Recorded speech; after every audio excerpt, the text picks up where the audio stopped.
on the road again. We can't wait to get on the road again. Telling stories to our family and our friends. We can't wait to get on the road again. On the road again. We can't wait to get on the road again. Telling stories to our friends. We can't wait to get on the road again. Welcome to our monthly AAA podcast, Affinity, Allie, and Annette on the road to good storytelling, with our host, Allie Spooner and Annette Mori. And I just want to say happy Pride Month. What a great way to kick off the month with a podcast with Max here. Absolutely. Welcome and happy Pride Month again. I hope everybody will have a wonderful month. I'm Allie Spooner and I write with Affinity. I hope you enjoy our podcast and have an opportunity to meet some authors new to you or learn more about your favorites. We appreciate your support and invite you to visit Affinity Rainbow Publications to check out our books. Most recently, as of yesterday, we have also added several new titles and have another 15 coming onto KU. So keep an eye out for those. You've got some fantastic books to take advantage of there. So welcome and enjoy. Great. Thanks, Allie. And I'm Annette Mori, also with Affinity Rainbow Publications. This month, we'll be talking about books that are set into the future, especially those that are part of a universe of stories. And I'm gonna admit to stealing that from you, because when you started talking about the 4-point universe, I thought that's kind of perfect. That's a perfect way to describe, your books, and also I will talk later about some of my books that are part of a universe.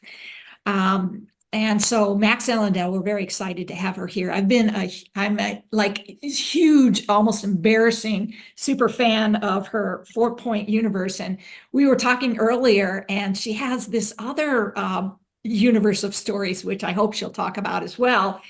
And I haven't read them yet. And so now I'm so excited to go back and binge those, because they're urban fantasy and have some, were folks and other stuff that's really kind of cool. So I'm pretty interested in that. I'm also especially a fan of her books because the 4-point universe is set in the Pacific Northwest, and we were also chatting about that. And I was sharing some surprising things to Max, which she may or may talk about later. So let me introduce Max to you. Max, who goes by the pronouns of she, her, grew up just outside of New York City, spending most of her formative years outdoors creating wild ghost hunts with neighborhood kids. That sounds like fun. Setting booby traps to capture unwitting family members, and building clubhouses on top of 10-foot walls. Wow. Okay. Max wrote her first story at the age of 12 and titled it Circles of Friendship. Through the years, Max has written several short stories and poems, all of which met the wrath of the not good enough, I'm sure that wasn't true, monster, and ended in fiery demise. Max regained her confidence when she began writing scholarly articles and research these on her first trip through graduate school. It took several years for her to break the habit of the formal writing that marred her creativity. Max writes primarily LGBTQ plus sci-fi, fantasy, crime, thriller, and romance stories. Max describes her women-loving women novels as edgy romance and crime thrillers about women rising from the ashes of their experiences and thriving in the context of love and relationships. Oh, that sounds so wonderful. So without further ado, Max, if you're ready, take it away. All right, thank you all. I'm going to be reading a piece, I guess a snippet out of my latest book, Jagged. The reason I chose this is because there's a quote in here that I really liked, the way it just came out of Jagged's mouth. So we're going to start kind of in the middle of a scene. Characters have just arrived together. There's a little frivolity in the beginning. And now Frankie, who is a minor character and also Jagged's sister, are going off into the back room to talk about some art. Plastic drop cloths covered the floors, leaving bare the huge brick face wall and 3 ratty old wood-planked paneled ones. I stepped into the center of the big space and turned in a slow circle. Mav did a good job exposing the wood. She did. Frankie popped her hands on her hips, and the metal of her chain-link belts clinked. It's going to make a great showroom. It is. You sure you want me to cover the whole brick wall? I moved toward my gear and shrugged out of my jacket. Yeah, work your magic. Street up the rest of this place. She stepped back toward the door, her eyes wandering around the room as if attempting to envision something. Finally own this place, so I wanted ours, you know? Yeah.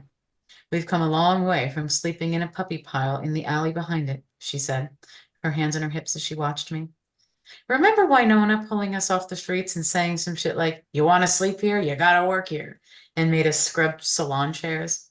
I smirked at the salty memory of days gone. Oh, yeah. Best meal I ever had after that, though. I know. Her tilted smile said more than her words did in the moment. I plucked out the black can of spray paint, shook it out of idle habit, and I think I have an idea, I said. Good. She pointed to the respirator mask in the crate. Don't be a martyr. You're unfunny. I snatched the mask, still speckled with the wear and tear of my previous work. Meaning you were once funny, and now you're not. Ha! She flipped me off, then melted into a cocky grin. Ever think you'd be tagging with a badge and a gun strapped to your belt? I cocked a brow at her, extended my left arm, and sprayed a straight line across the wall for no particular reason. Go away. She laughed at me. Okay, bye. Bye. I grumbled and pulled the respirator mask over my face. I turned to face the exposed brick wall in all its bareness. Ever since my early teens, I could barely resist the call of a naked urban wall. Dingy and wearing the stains of the people who slept under it, peed on or ignored for its existence, I felt compelled to leave my mark. I would make it so that everyone would look at it, so that they could catch a glimpse of something a bit more than the inner world that stole them so far from connecting. The thing about blank walls themselves so often captured the inner world of most people anyway. Frankie preferred bold colors and designs that made a statement. Her style, as brazen as her tattoo work, would be a suitable home here. With my mask fixed in place, I took to the task that calmed my insides and connected me to nothing save for the colors and smell of the paint. Nearly 2 decades defacing property, now only to be encouraged to commit the same acts. A mixed message caught in time. When I was a kid, I dreamt that I was destruction, that everywhere I went, I left a path of devastation in my wake. I was a residue left behind like spray paint trapped in my fingernails after a long night of tagging. Even if I created beautiful, illegal art, my nails always gave away the artist. I ended up in juvie because of my nails, and because of the damaged trail that followed after me. I lost myself in time, in the hiss of the nozzle and the crack of a fresh seal when I opened the new can. With no plans, no predicted vision, I melded with my work, guided only by the fluid movement of my arm and the support of the rickety ladder under me. My phone rang an hour later after I'd covered the wall with the majority of my design.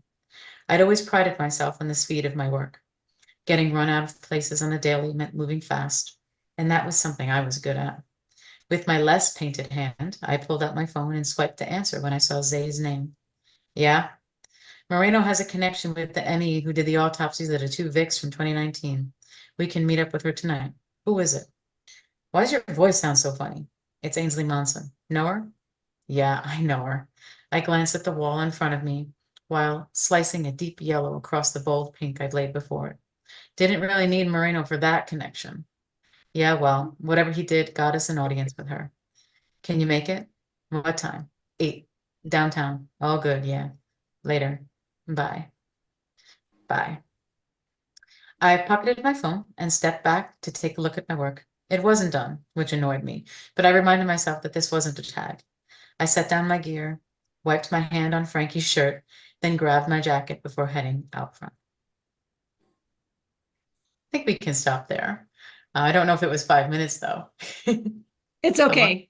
Yeah, it doesn't matter. That was a good reading. It was a great reading. And, Yeah. I remembered, I just read this book, so I remembered some of the descriptors. The ones that really stood out to me was the puppy pile. I could see that, Yeah.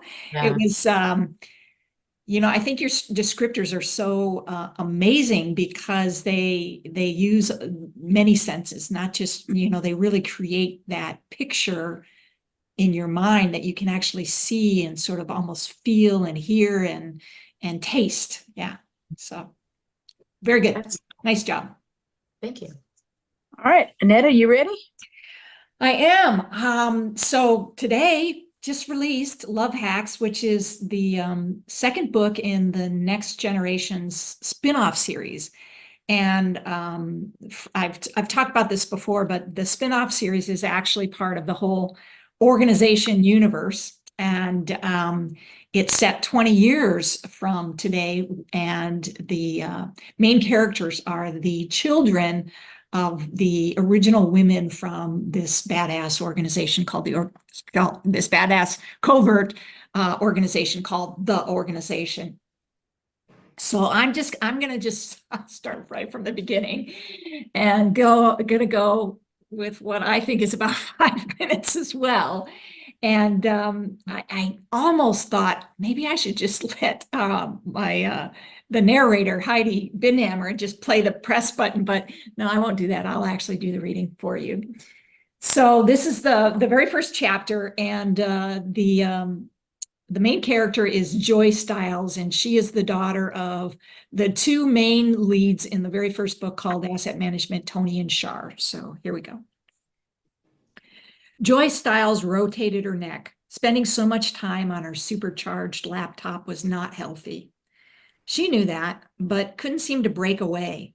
She'd been in a nonstop battle with the mysterious hacker who had gained her grudging respect. It was time to call her mother because now this person was popping into her attempts to hack the NSA. Absently tying her long red hair back, Joy reached for her phone and made a video call. Hey, Mama T, I think I might need your expertise to hack the NSA. Tony's smiling face appeared on the screen. Hon, the NSA is a tough nut to crack. So why do you want to whack that hornet's nest? Her other mother slid into the chair next to Tony. Is this a private genius to genius conversation, or can I get in on the fun? I never get to see you anymore, Char lamented. You might get bored, but you're always welcome to join us. Actually, I'm glad you jumped on the call. You probably need an update anyway. So, in answer to your question, Mama T, I was poking around on the dark web and picked up some disturbing chatter, Joy answered. You sure that isn't some nutty conspiracy theory crap? Tony asked. That's why I wanted to hack the NSA. Now I'm more convinced than ever that I found at least some kernel of truth. Joy leaned back in her chair before turning when Randy poked her head into the room. Hey, Joy. Alina, Maria, and I are going out to get some pizza and have a few beers. Do you want to join us? Oh, whoops. Hi, Aunt Char and Aunt Tony. Root beer, she amended. Char and Tony laughed. I'm pretty sure the entire world knows you're not having root beer, Randy, including your moms. We aren't that old to forget what college was like. Besides, I'd be disappointed if Joy hadn't created fake IDs for you, Tony said with a smile. Char playfully nudged Tony's shoulders. Goddess, Tony, do you want the kids to turn into delinquents? I swear, knowing something and blatantly expressing your approval are two very different things. Tony held up her hands. What? It's a crime not to use the talents we've been given by the goddess. And fortunately, Joy has many talents. Joy answered Randy, I'll meet you guys later. Pete's Pizza? Yeah, but you better not bail on us again. Shit, if you could have sex with your new laptop, you would, Randy scolded. How's that neck of yours doing? Joy waved her hand. Go. I want to talk with my moms. And don't ever say something so gross like that again. I'll be there. Lena told me to tell you she saw your crush there the other day, Randy teased. Randy bounced out of the Joy's room and Joy returned to her conversation. Sorry about that. Crush? Char asked. Don't get your hopes up. She doesn't even know I exist despite spending the last year in the same graduate program. Honey, you're a beautiful, talented, brilliant, kind young woman. I'm sure she knows you exist. There isn't a man or woman alive who could resist those gorgeous green eyes. Maybe I should have taught you more than how to hack into any secure space. Catching someone's eye is easier than avoiding detection when we enter those fortified sites. Now you make that an offer, Joy grumbled, but she was more interested in solving her current dilemma, which had nothing to do with her non-existent love life. Can we get back to the reason I called? Of course, honey, Tony said. There's this other hacker who keeps popping into my computer, leaving irritating messages whenever I poke around in the dark web, especially when I entered this site with the concerning intel. Then when I tried to crack the security code in the NSA, she stuck her nose into my business again, Joy explained. Her? Interesting. How do you know it's a woman? Shar asked. She sent me this animation of a beautiful dragon with long eyelashes, Joy groaned. See who does that? She continued her explanation. I'm describing a dragon as beautiful. No wonder I can't get a date. Mama T is a cool nerd, and I'm just your run-of-the-mill geek hiding behind my computer and letting my skin get pasty. You'll thank the universe for that when you turn 50 and you've no wrinkles on your skin, Tony joked. Not funny, Mama T. Okay, I'll stop there. So there we go. Love hacks. Okay. So I have to do our closing. Don't forget to check out our YouTube channel, AAA Storytelling. But we will be, of course, posting on Facebook, all the different Facebook places that we like to post to. And I, for one, I've been saving. I've been saving all these audio codes that I get from my publisher, from our publisher. And so I have a bunch that I'm going to be giving out all Pride Month. So anybody who makes a comment on this podcast, we'll put your name in hat and go ahead and draw several names to give out some of those codes that I've been hanging on to for months now. Anything else you want to add, Max or Allie? Thank you so much for having me. This was fun. Thank you so much for being here. It's been a delight. Like I said, I'm a huge fan, and now I have to go back and read all the other books in that other universe because I'm pretty excited about that. Absolutely. Yeah. All right. Thank you again.